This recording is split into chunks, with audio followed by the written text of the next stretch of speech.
মধ্যাহ্নকালের অনেকগুলি অনির্দিষ্ট করুণ ধ্বনি আছে, সেগুলি এই নিস্তব্ধতায় ফুটে উঠতে লাগল। বাতাসে মন্দিরের অর্ধ সংলগ্ন দরজা একবার অত্যন্ত মৃদুমন্দ আর্তস্বর সহকারে ধীরে ধীরে খুলতে আর বন্ধ হতে লাগল। মন্দিরের জানলায় বসে পায়রা বকম বকম করে ডাকে, বাইরে শিমুল গাছের শাখায় বসে কাঠঠোকরা একঘেয়ে ঠক ঠক শব্দ করে, শুকনো পাতার মধ্যে দিয়ে গিরগিটি সরসর শব্দে ছুটে যায়। হঠাৎ একটা উষ্ণ বাতাস মাঠের দিক থেকে এসে সব গাছের মধ্যে ঝরঝর করে ওঠে এবং হঠাৎ নদীর জল জেগে উঠে ভাঙা ঘাটের ছাতালের উপর ছলাত ছলাত করে আঘাত করতে থাকে। এই সব আকস্মিক অলস শব্দের মধ্যে বহু দূরের জমি থেকে একটা রাখালের বাঁশিতে মেঠো সুর ভেসে এলো।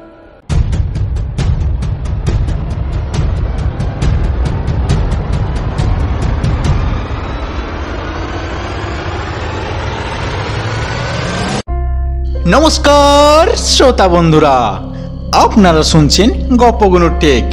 আমাদের আজকের নিবেদন কবিগুরু রবীন্দ্রনাথ ঠাকুরের কলমে মহামায়া।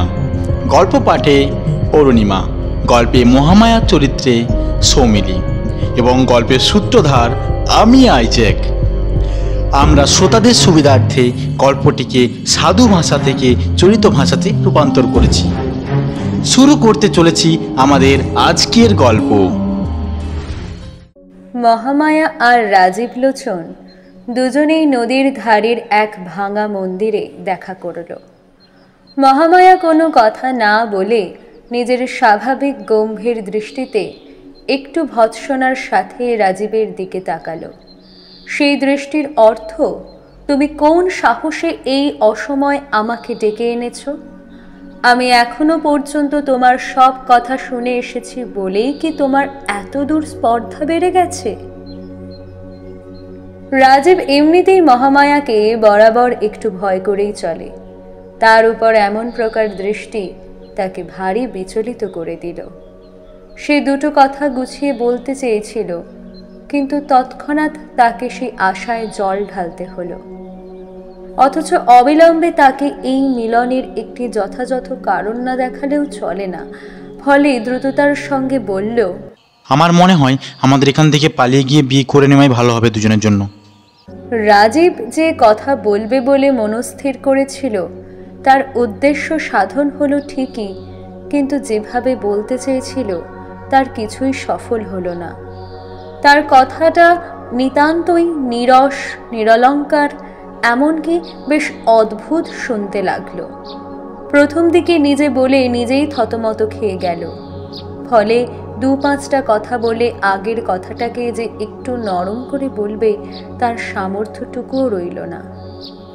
ভাঙা মন্দিরে নদীর ধারে এই ভর দুপুরে মহামায়াকে ডেকে এনে নির্বোধ লোকটা কেবল বলল, চলো চলো না আমরা বিয়ে করে নিই।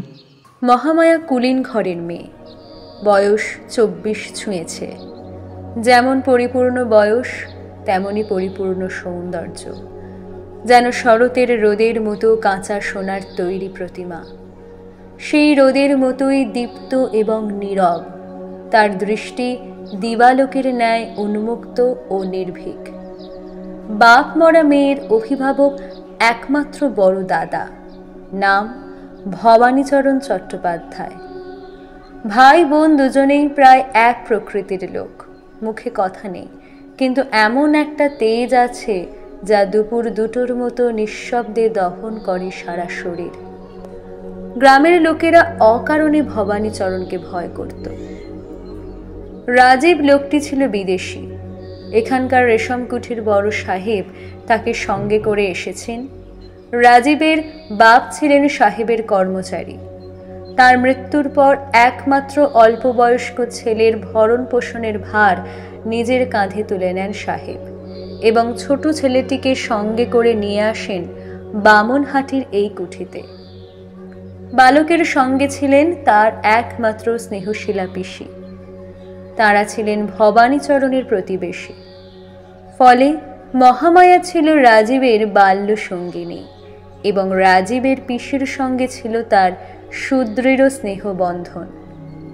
রাজীবের বয়স ধীরে ধীরে 16, 17, 18, এমনকি 19 হয়ে গেল। তা সত্ত্বেও পিসির বিস্তর অনুরোধেও সে বিয়ে করতে চায় না। সাহেবও বাঙালি ছোকরার এরূপ অসামান্য বুদ্ধির পরিচয় পেয়ে মনে মনে ভারী খুশি হলেন। মনে করলেন ছেলেটি তাঁকেই নিজের জীবনের আদর্শ করেছে হয়তো। সাহেব ছিলেন অবিবাহিত। ইতিমধ্যে পিসিরও মৃত্যু হলো। এদিকে সাধ্যাতীত ব্যয় ছাড়া মহামায়ার জন্য একই কুলসম্পন্ন পাত্র জোটে না, আর তারও কুমারী বয়স ক্রমে বাড়তে থাকে। পাঠকদের বলা বাহুল্য যে বিবাহ বন্ধন যে দেবতার কাজ, তিনি যদিও এই যুগলের প্রতি এ সময় বিশেষ অমনোযোগী, কিন্তু প্রেম বন্ধনের ভার যাঁর, তিনি এতদিন সময় নষ্ট করেননি। বৃদ্ধ প্রজাপতি যখন ঢুলছিলেন তখন যুবক কন্দর্প সম্পূর্ণরূপে সজাগ অবস্থায় ছিলেন। ভগবান কন্দর্পের প্রভাব ভিন্ন লোকের উপর ভিন্ন ভিন্নভাবে প্রকাশিত হয়। রাজীব তাঁর প্ররোচনায় 2-4টি মনের কথা বলার অবসর খুঁজে বেড়ায়। মহামায়া তাকে সেই অবসর দেয় না। তার নিস্তব্ধ গম্ভীর দৃষ্টি রাজীবের ব্যাকুল হৃদয় এক ভয়ের সঞ্চার ঘটায়। আজ অনেক পরিশ্রম করে 100 বার মাথার দিব্যি দিয়ে রাজীব মহামায়াকে এই ভাঙা মন্দিরে আনতে সফল হয়েছে। তাই মনে করেছিল যা কিছু বলার আছে আজ সব বলে দেবে। তারপর হয় আমরণ সুখ, নয়তো আজীবন মৃত্যু। জীবনের এমন একটা সংকটের দিনে রাজীব শুধু বলল, চলো তবে বিয়ে করা যাক। এবং তারপরে পড়া ভুলে যাওয়া ছাত্রের মতো থতমত খেয়ে চুপ করে গেল, নিজেকে প্রশ্ন করার মতো করে। রাজীব যে এমন একটা প্রস্তাব করবে তা মহামায়া যেন আশা করেনি, তাই অনেকক্ষণ নীরব হয়ে রইল। মধ্যাহ্নকালের অনেকগুলি অনির্দিষ্ট করুণ ধ্বনি আছে, সেগুলি এই নিস্তব্ধতায় ফুটে উঠতে লাগলো। বাতাসে মন্দিরের অর্ধ সংলগ্ন দরজা একবার অত্যন্ত মৃদুমন্দ আর্তস্বর সহকারে ধীরে ধীরে খুলতে আর বন্ধ হতে লাগলো। মন্দিরের জানলায় বসে পায়রা বকম বকম করে ডাকে। বাইরে শিমুল গাছের শাখায় বসে কাঠঠোকরা একঘেয়ে ঠক ঠক শব্দ করে। শুকনো পাতার মধ্যে দিয়ে গিরগিটি সরসর শব্দে ছুটে যায়। হঠাৎ একটা উষ্ণ বাতাস মাঠের দিক থেকে এসে সব গাছের মধ্যে ঝরঝর করে ওঠে, এবং হঠাৎ নদীর জল জেগে ওঠে ভাঙা ঘাটের চাতালের উপর ছলাত ছলাত করে আঘাত করতে থাকে। এই সব আকস্মিক অলস শব্দের মধ্যে বহু দূরের জমি থেকে একটা রাখালের বাঁশিতে মেঠো সুর ভেসে এলো। রাজীব মহামায়ার মুখের দিকে তাকানোর সাহস না পেয়ে মন্দিরের ভেতরে উপর ঠেস দিয়ে দাঁড়িয়ে এক প্রকার শ্রান্ত স্বপ্নাবিষ্টের মতো নদীর দিকে তাকিয়ে আছে। কিছুক্ষণ পর মুখ ফিরিয়ে নিয়ে রাজীব আরও একবার ভিক্ষুকভাবে মহামায়ার মুখের দিকে তাকালো। মহামায়া মাথা নেড়ে বলল, না, সে হতে পারে না। মহামায়ার মাথা যেমনই নড়ল, রাজীবের আশা অমনি ভূমিষ্যাৎ হয়ে গেল। কারণ রাজীব ভালো করেই জানতো মহামায়ার মাথা ওর নিজের নিয়মানুসারেই নড়ে, আর কারো সাধ্য নেই তাকে নিজের মতো বিচলিত করে।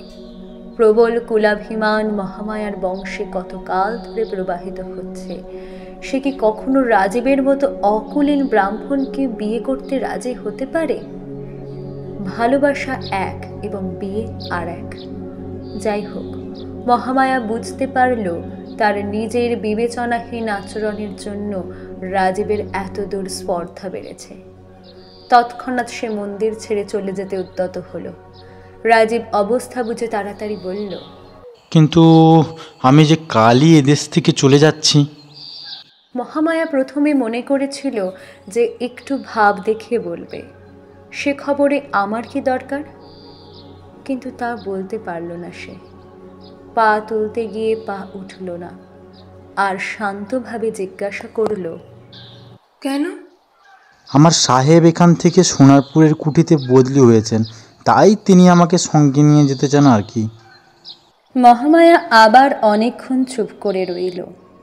ভেবে দেখল দুইজনের জীবনের গতি দুই দিকে। একটা মানুষকে চিরকাল নজরবন্দি করে রাখা যায় না। তাই চাপা ঠোঁট অল্প একটু খুলে বলল, আচ্ছা। সেটা কতকটা গভীর দীর্ঘশ্বাসের মতো শোনালো। কেবল এই কথাটুকু বলেই মহামায়া পুনরায় ফিরে যেতে উদ্যত হয়েছে এমন সময় রাজীব চমকে উঠে বলল, চাটুর্য মশাই। মহামায়া দেখল ভবানীচরণ মন্দিরের দিকেই আসছে। সে বুঝতে পারল তাদের সন্ধান পেয়ে গেছে তার দাদা।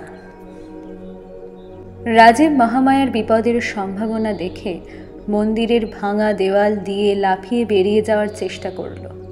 মহামায়া তাকে হাত ধরে আটকে রাখল।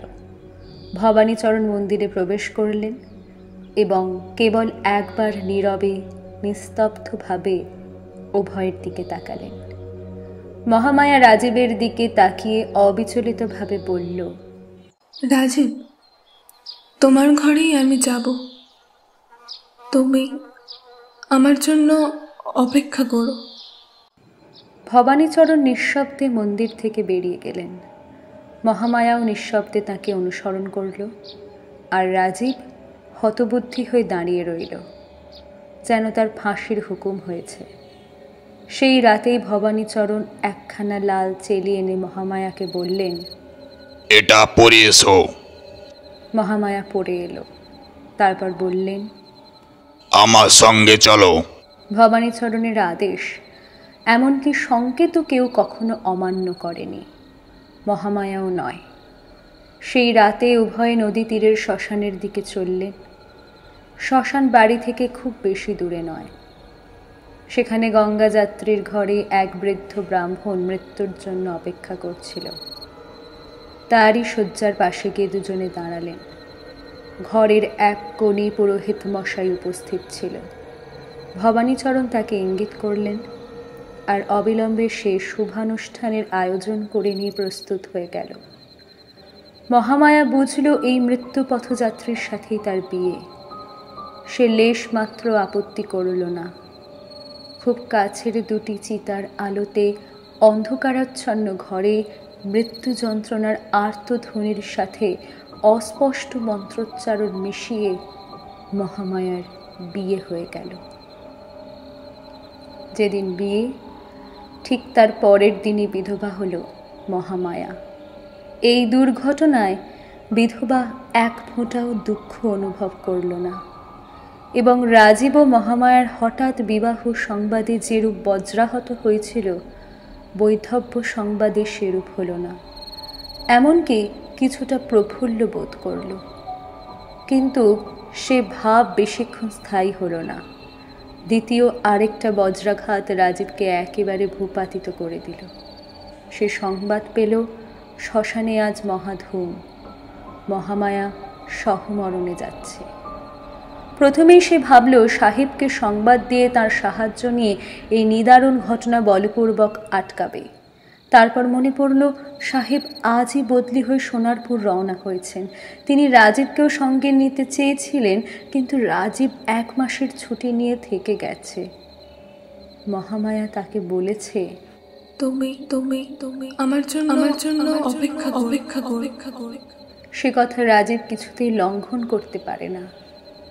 আপাতত 1 মাসের ছুটি নিয়েছে, দরকার হলে 2 মাস, ক্রমে 3 মাস, এবং অবশেষে সাহেবের কাজ ছেড়ে দিয়ে লোকের দ্বারে দ্বারে ভিক্ষা করে খাবে, তবু চিরজীবন অপেক্ষা করে থাকবে। রাজীব যখন পাগলের মতো ছোটাছুটি করে, হয় আত্মহত্যা নয় একটা কিছু করার উদ্যোগ করছে। এমন সময় সন্ধ্যায় মুষলধারে বৃষ্টির সাথে একটা প্রবল ঝড় এসে উপস্থিত হলো। এমনই ঝড় যে রাজীবের মনে হলো গোটা বাড়ি তার মাথার উপর ভেঙে পড়বে। যখন দেখল বাহ্য প্রকৃতিতেও তার অন্তরের মতোই একটা মহাবিপদ উপস্থিত হয়েছে, তখন সে যেন কতকটা শান্ত হলো। তার মনে হলো সমস্ত প্রকৃতি তার হয়ে একটা কিছু প্রতিবিধান করতে আরম্ভ করে দিয়েছে। সে নিজে যতটা শক্তি প্রয়োগ করতে চাইতো, কিন্তু পারত না। প্রকৃতি আকাশ পাতাল জুড়ে ততটাই শক্তি প্রয়োগ করে কাজ করছে। এমন সময় বাইরে থেকে কেউ সবলে দরজা ঠেলল। রাজীব তাড়াতাড়ি দরজা খুলে দিল। ঘরের মধ্যে ভেজে কাপড়ে একটি স্ত্রীলোক প্রবেশ করল। তার মাথা থেকে সমস্ত মুখ ঘোমটা দিয়ে ঢাকা। রাজীব তৎক্ষণাৎ চিনতে পারল সে মহামায়া। ফলে উচ্ছ্বসিত স্বরে জিজ্ঞাসা করল, মহামায়া, তুমি চিতা থেকে উঠে এসেছো? হ্যাঁ, আমি তোমার কাছে অঙ্গীকার করেছিলাম তোমার ঘরে আসব।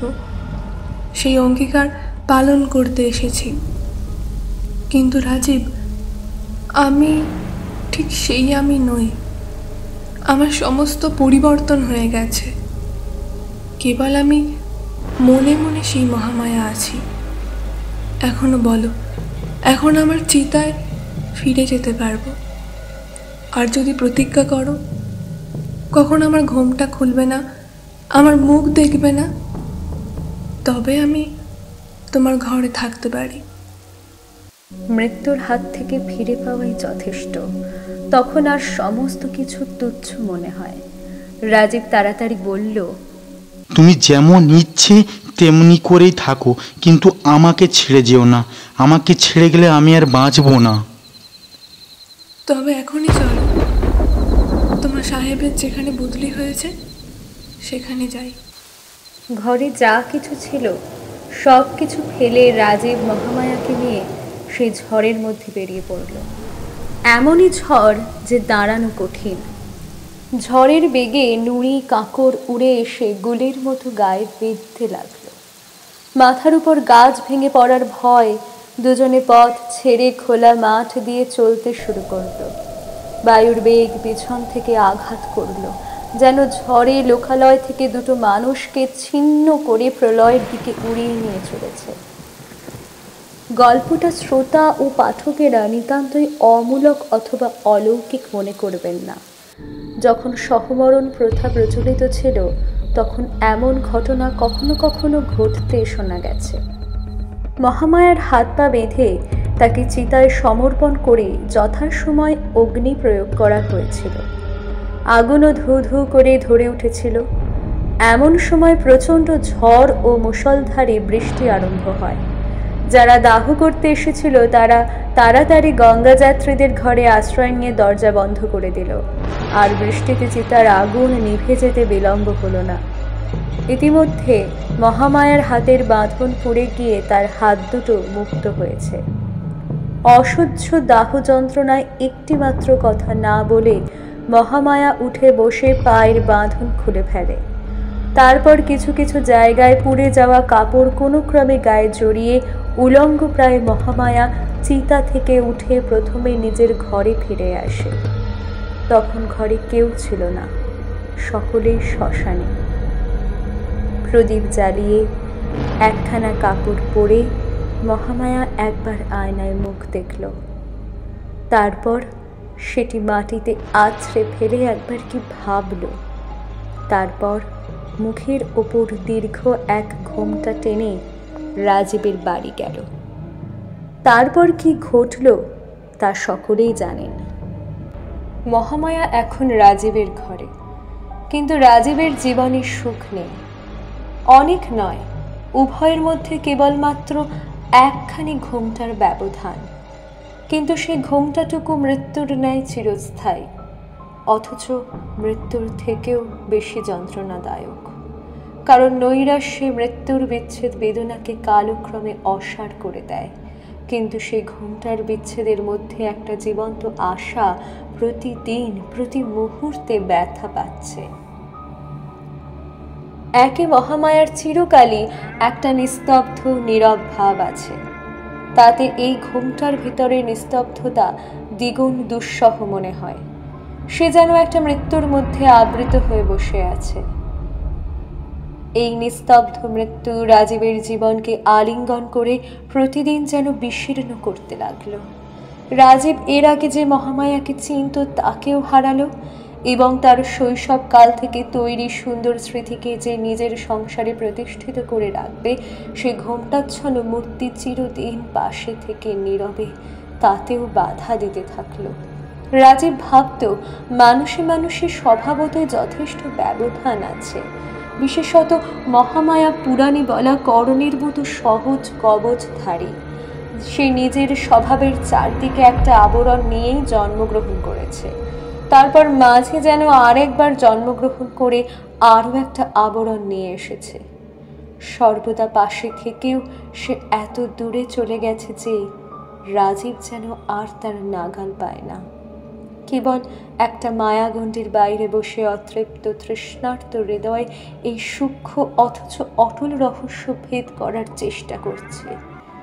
নত্র যেমন প্রতি রাত্রে নিদ্রাহীন নির্নিমেষ নত নেত্রে অন্ধকার নিশিথিনীকে ভেদ করার চেষ্টায় নিষ্ফলে নিশি যাপন করে, এমন করে এই দুই সঙ্গীহীন একাকী প্রাণী কিছুকাল একত্রে বসবাস করল। একদিন বর্ষাকালে শুক্ল দশমীর রাত্রে প্রথম মেঘ কেটে চাঁদ দেখা দিল, আর নিষ্পন্দ জ্যোৎস্না রাত্রি সুপ্ত পৃথিবীর মাথার উপর জেগে বসে রইল। সে রাত্রে ঘুম ত্যাগ করে রাজীবও নিজের জানলায় বসেছিল। গরমের সময় বনের মধ্যে একটা স্নিগ্ধ গন্ধ আর জলাশয়ের ক্লান্ত স্বর তার ঘরে এসে প্রবেশ করছিল। রাজীব দেখছিল অন্ধকার বৃক্ষরাশির প্রান্তে শান্ত সরোবর একখানা মার্জিত রূপার পাতের মতো ঝকঝক করছে। মানুষ এরকম সময় স্পষ্ট একটা কোনো কথা ভাবে কিনা বলা শক্ত, কেবল তার সমস্ত মন একটা কোনো দিকে প্রবাহিত হতে থাকে। বনের মতো একটা গন্ধচ্ছ্বাস দেয়, রাত্রের মতো একটা ঝিলিক ধ্বনি করে। রাজীব কি ভাবলো জানি না, কিন্তু তার মনে হলো আজ যেন সব পুরনো নিয়ম ভেঙে গেছে। আজ বর্ষা রাত্রে তার মেঘের আবরণ খুলে ফেলেছে এবং আজকের এই নিশিথিনীকে সেকালের সেই মহামায়ার মতো নিস্তব্ধ, সুন্দর এবং সুগন্ধের দেখাচ্ছে। তার সমস্ত অস্তিত্ব সেই মহামায়ার দিকে একসাথে ধাবিত হলো। তারপর স্বপ্নচালিতের মতো রাজীব উঠে দাঁড়িয়ে মহামায়ার শয়নকক্ষে প্রবেশ করল। মহামায়া তখন ঘুমাচ্ছিল। রাজীব কাছে গিয়ে দাঁড়ালো আর মুখ নিচু করে দেখল মহামায়ার মুখের উপর জ্যোৎস্নার আলো এসে পড়েছে। কিন্তু হায়, এ কি? সেই চিরপরিচিত মুখ কোথায়? চিতার আগুনের লেলিহান শিখা তার নিষ্ঠুর রসনায় মহামায়ার বাম গাল থেকে কিছু অংশ সৌন্দর্য একেবারে ভক্ষণ করে নিজের ক্ষুধার চিহ্ন রেখে গেছে। মনে হয় রাজীব চমকে উঠেছিল। হয়তো একটা অব্যক্ত ধ্বনিও তার মুখ দিয়ে বেরিয়ে থাকবে। সেই শব্দে মহামায়া চমকে জেগে উঠল আর দেখল সম্মুখে রাজীব। তৎক্ষণাৎ ঘোমটা টেনে শয্যা ত্যাগ করে সে উঠে দাঁড়ালো। রাজীব বুঝতে পারল এইবার বজ্রপাত হবে, ফলে মাটিতে লুটিয়ে পড়ে তার পায়ে ধরে বলল, আমাকে আমাকে ক্ষমা করো, আমাকে ক্ষমা করো মহামায়া। মহামায়া একটিও উত্তর না দিয়ে মুহূর্তের জন্য পিছনে না তাকিয়ে ঘর থেকে বেরিয়ে গেল। রাজীবের ঘরে সে আর প্রবেশ করল না। কোথাও তার আর কোনো সন্ধান পাওয়া গেল না। সেই ক্ষমাহীন চিরবিদায়ের নীরব ক্রোধানল রাজীবের সমস্ত জীবনে একটি সুদীর্ঘ দগ্ধ চিহ্ন রেখে গেল।